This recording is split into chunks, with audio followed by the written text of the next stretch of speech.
Isolation کا شکار ہوتے ہیں، ایسے بچوں کو کسی پاپولر بچے کے ساتھ جوڑی بنا دی جاتی ہے اور اس طرح سے اس کی آئسولیشن کو ختم کرنے کی کوشش کی جاتی ہے، کیونکہ جو سوشلی پاپولر بچہ ہوتا ہے وہ دوسرے بچے کو بھی اپنے ساتھ مختلف سرگرمیوں میں شامل کرتا ہے، نئے نئے دوست بنانے میں مدد دیتا ہے، پڑھائی کے حوالے سے یا جو بھی اس کے مسائل ہوتے ہیں اس حوالے سے اس کی مدد کر سکتا ہے۔ اس طرح ٹیچر ان کے اپنے کمپینین ساتھیوں اسٹوڈنٹس کے حوالے سے ہی ان کی مدد کر دیتے ہیں۔ پھر معالجاتی طریقہ تدریس بھی اختیار کرتے ہیں۔ بعض اوقات یہ ہوتا ہے کہ جو بچے ٹیسٹ میں کمزور ہوتے ہیں ان کے لیے ان کو ریمیڈیل ورک کروایا جاتا ہے، ان کو اسکول کے بعد زیادہ دیر رکنے کے لیے پابند کر لیا جاتا ہے، اور ٹیچر دیکھتا ہے کہ اگر ان بچوں کو کلاس کے ساتھ کوئی مسئلہ سمجھنے میں مشکل پیش آئی تھی، کوئی مسئلہ پیش آیا تھا، تو وہ ان کو دوبارہ سے سمجھا سکتے ہیں، پڑھا سکتے ہیں، اور اس طرح سے گائیڈنس اور کونسلنگ کا کام بأحسن انجام دیا جا سکتے ہیں۔ دوسری فیلڈ جو آتی ہے جہاں پہ ٹیچرز جو ہیں وہ گائیڈنس اور کونسلنگ کا فریضہ سر انجام دیتے ہیں، وہ ہے کھیل کا میدان۔ کھیل کے میدان میں تعمیری تجربات کروائے جاتے ہیں،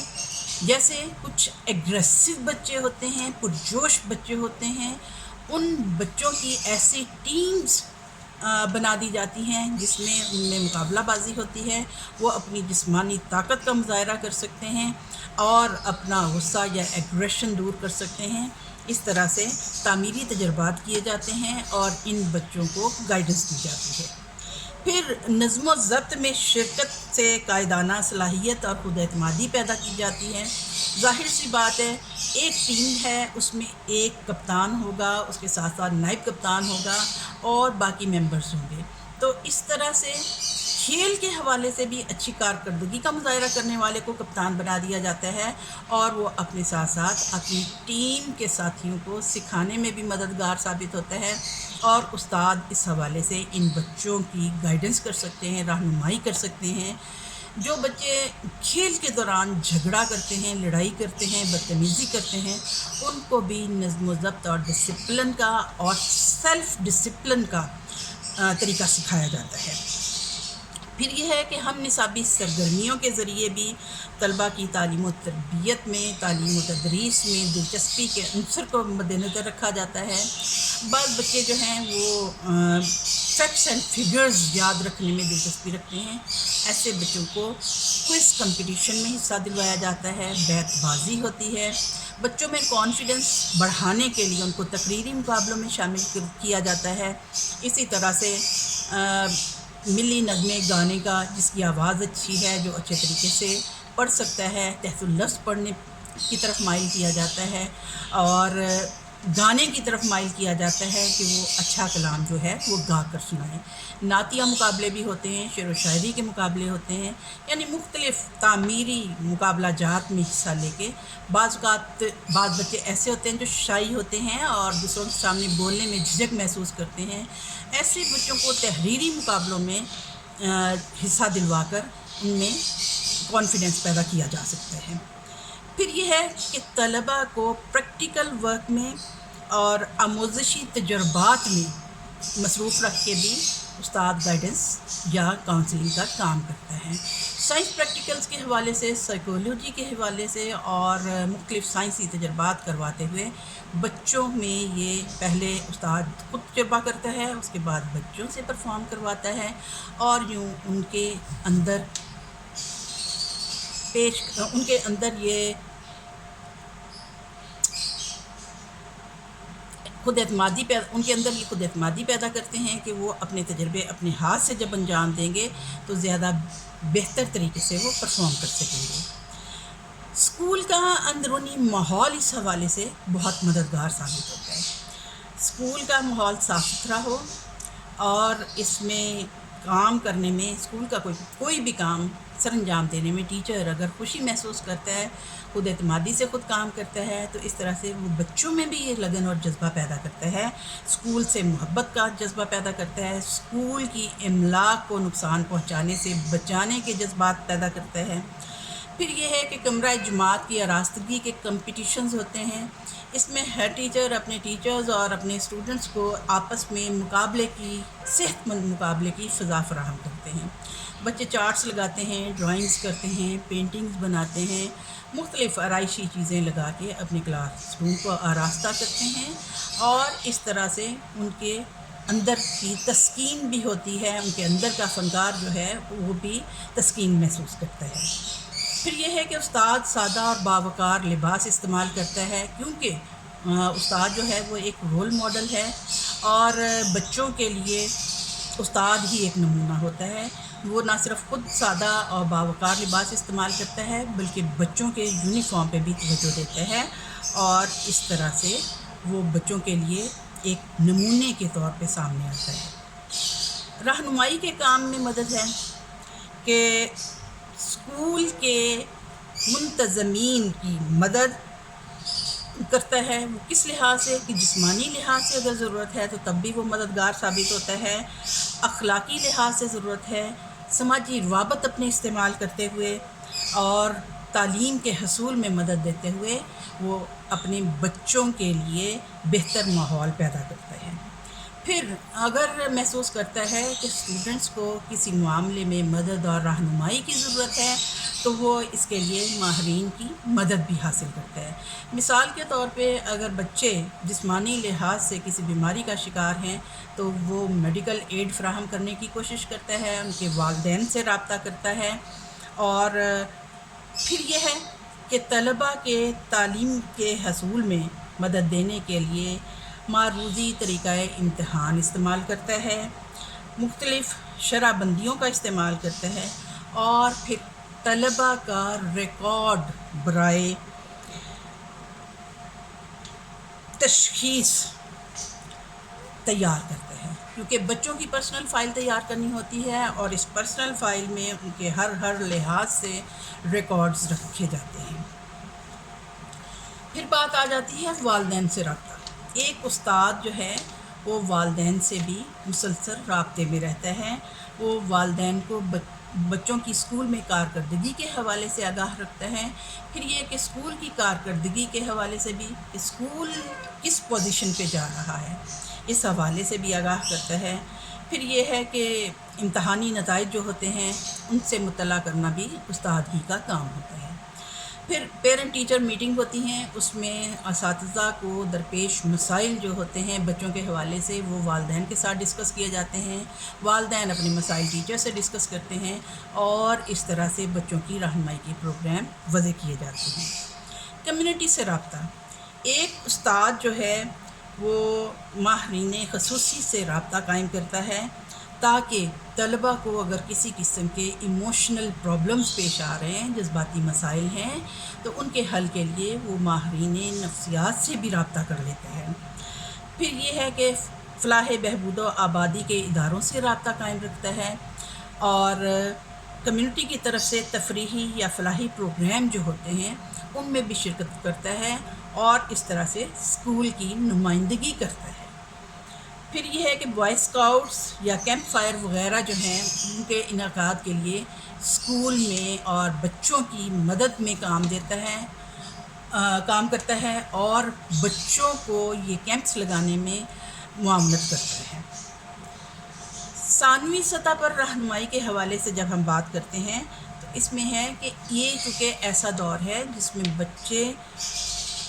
ٹین ایج میں آ جاتے ہیں، ان کے ایموشنز میں چینج آتا ہے، وہ جذباتی لحاظ سے زیادہ سینسیٹیو ہو جاتے ہیں، تو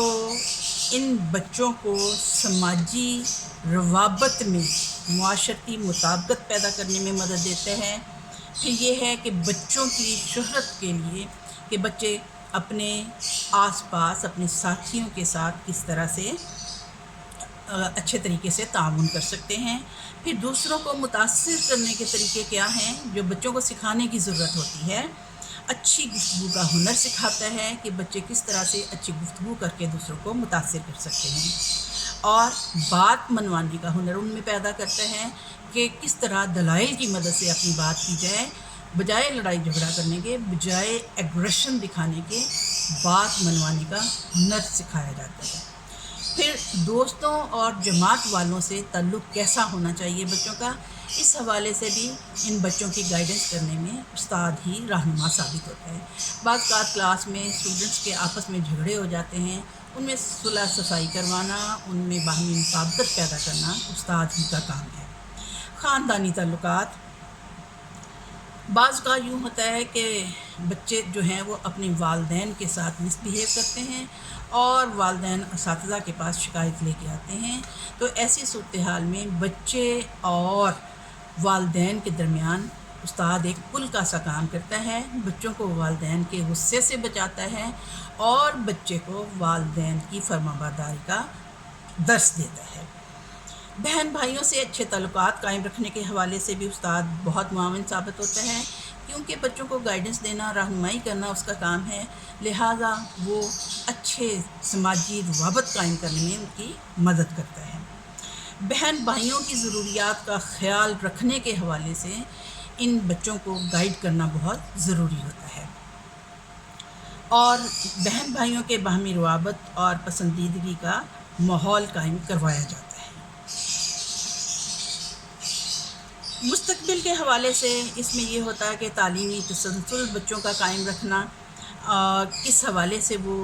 کون سی تعلیم میں وہ اپنا فیوچر بنا سکتے ہیں، اور تعلیمی کامیابیاں ان کی جو ہیں ان کو اپریشیٹ کرنا، پیشہ ورانہ کامیابیاں جو ہیں ان کے حوالے سے بچوں کو بتانا، گائیڈ کرنا اور ان کو ایسے گر سکھانا جس سے وہ اپنے پیشے میں کامیاب ہو سکیں۔ شخصیت، بچوں کو اپنی شخصیت میں بہتری لانے کے لیے استاد بہت مددگار ثابت ہو سکتا ہے، بچوں کو احساس کمتری پر قابو پانے کے لیے گائیڈنس دیتا ہے، اس کے اندر جو خوف ہوتے ہیں، بیجا قسم کے خوف ہوتے ہیں، ان کو دور کرنے میں مددگار ثابت ہوتا ہے۔ پھر یہ ہے کہ بچے کی ظاہری شخصیت سنوارنے کے حوالے سے ان کی گائیڈنس کے لیے وہ مددگار ثابت ہوتا ہے کہ وہ کیسا لباس استعمال کریں، کس طریقے سے اٹھے بیٹھیں اور کس طرح سے وہ اپنے ساتھیوں کے ساتھ روابط قائم کریں۔ پھر یہ ہے کہ جنس کے حوالے سے، یہ عمر ایسی ہوتی ہے جس میں جنس کے حوالے سے بھی بچوں کو گائیڈ کرنے کی ضرورت ہوتی ہے، اور یادداشت کی بہتری کے لیے تجاویز دینا کہ کس طریقے سے بچے جو ہیں وہ اپنی یادداشت کو بہتر کر سکتے ہیں، اپنے لیسن کو بہتر انداز میں سمجھ کے دیر پا یادداشت کا حصہ بنا سکتے ہیں۔ مالی معاونت، بعض اوقات کچھ بچوں کو مالی معاونت کی بھی ضرورت ہوتی ہے، جیسے بچے فیس نہیں دے سکتے تو اپنی کلاس میں ایسا فنڈ ریز کر لیتے ہیں ٹیچرز جس سے ایسے بچوں کی فیس ادا کی جا سکتی ہے، کیونکہ ہر کلاس میں ہر طرح کے بچے پائے جاتے ہیں، کچھ مالی لحاظ سے مستحکم ہوتے ہیں اور کچھ مالی لحاظ سے کمزور ہوتے ہیں، تو مالی لحاظ سے مستحکم بچے جو ہیں وہ ان سے جو فنڈ ریز کیا جاتا ہے اس سے مالی لحاظ سے کمزور بچوں کی معاونت کی جاتی ہے، ان کی فیس کی ادائیگی کی جا سکتی ہے، ان کے یونیفارم کے لیے ارینجمنٹ ہو سکتا ہے، ان کی کتابیں، کاپیاں اور دیگر ضروریات کو پورا کرنے کے لیے ہیلپ فل ہوتے ہیں۔ پھر بچوں کو ذاتی اخراجات کے لیے پیسے کمانے کا گر بھی سکھاتے ہیں، استاد بچوں کو گائیڈنس دیتے ہیں کہ وہ اپنے پرسنل اخراجات کس طرح سے پورے کر سکتے ہیں۔ 9th-10th کے بچوں کو گائیڈ کیا جا سکتا ہے کہ وہ چھوٹے بچوں کو، نرسری پریپ 1 کے بچوں کو، 2 کے بچوں کو یا پرائمری حصے کے بچوں کو ٹیوشن دے سکتے ہیں، یا وہ کوئی بھی چھوٹی موٹی جاب کر کے، پارٹ ٹائم جاب کر کے اپنے اخراجات پورے کر سکتے ہیں۔ بچت کا طریقہ سکھاتے ہیں اساتذہ کہ تمام جیب خرچ جو ملتا ہے ان کو، اس کو اڑا دینا ہی ایک نیک کام نہیں ہے، بلکہ اس میں سے کچھ بچت کرنا اور اپنے برے وقت کے لیے بچانا یہ بھی، اور دوسروں کی مدد کرنا یہ بھی سکھایا جاتا ہے۔ اچھا، جزوی کام کی تلاش یعنی پارٹ ٹائم جاب کی تلاش کے حوالے سے بھی گائیڈنس دے سکتے ہیں۔ اس کے علاوہ صحت کے حوالے سے اساتذہ جو ہیں وہ بہت مددگار ثابت ہوتے ہیں، وہ موٹاپے سے بچاؤ کے حوالے سے تدابیر بچا سکتے ہیں، بچوں کو صحت مند خوراک کے استعمال کا سکھا سکتے ہیں، اور جسمانی موزونیت کا حصول کیسے ہو سکتا ہے، اس کے لیے ورزش ضروری ہے، اس کے لیے تھوڑی خوراک پہ قابو پانے کی ضرورت ہے، اور اپنے لیجر ٹائم کو ورزش میں گزاریں، اور اس طرح سے مختلف ان کو تجاویز دے سکتے ہیں۔ اور اس حوالے سے بچوں کی تمام تر گائیڈنس استاد کے علاوہ اور کوئی نہیں کر سکتا۔ کہتے ہیں کہ والدین انسان کو دنیا میں لاتے ہیں، جبکہ استاد اپنے بچوں کو زمین سے اٹھا کر آسمان کی بلندی تک پہنچا دیتے ہیں۔ Thank you.